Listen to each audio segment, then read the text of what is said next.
আজকে সকালটা শুরু করলাম গোপুসোনাকে দিয়ে। গোপুসোনাকে পুজো দিয়েছি। এরকম গাছে থেকে টাটকা কিছু গোলাপ তুলে এনেছি, দিয়ে পুজো দিয়েছি।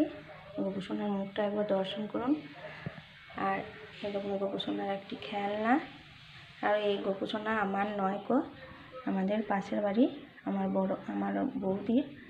তো ও গেছে ব্যাঙ্গালোরে ডাক্তারবাবুকে দেখাতে, আর সেই জন্য আমার কাছে গোপুসোনাকে রেখে দিয়ে গেছে। এখানে আছে গোপুর পোশাক আশাক, আর এর মধ্যে আছে তুলসী পাতা। তো আমি আজকে ঘরের পুজো আজা করেছি, তো আপনাদের সঙ্গে একটু শেয়ার করছি। এটা হচ্ছে বাতি দিয়েছি, ধূপ দিয়েছি, আর এটা হচ্ছে ভোগ দর্শন করুন। ভোগ দর্শনে দুর্ভোগ কাটে। আর এই দেখুন, এগুলো তো আমার ঘরে ঠাকুর।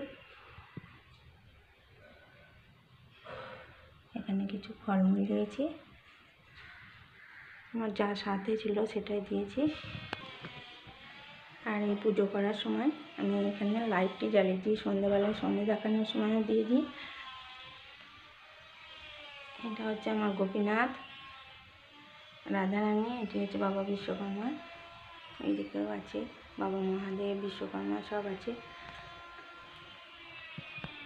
এই দেখুন, একটি ধানের শীষও ঝুলিয়ে দিয়েছি, এটা ঠাকুর ঘর বলে।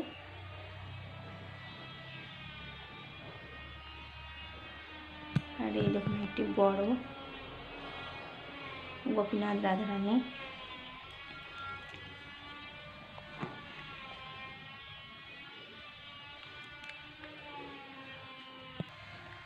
তো বন্ধুরা, আমার পুজো তো কমপ্লিট হয়ে গেছে। ভোগ দিয়েছে গোপালদের, ঠাকুরদের। তো আমার ভিডিও কেমন লাগলো আপনারা অবশ্যই জানাবেন।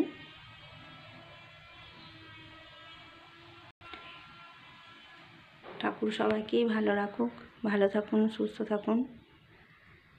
টাটা, আবার পরে দেখা হবে।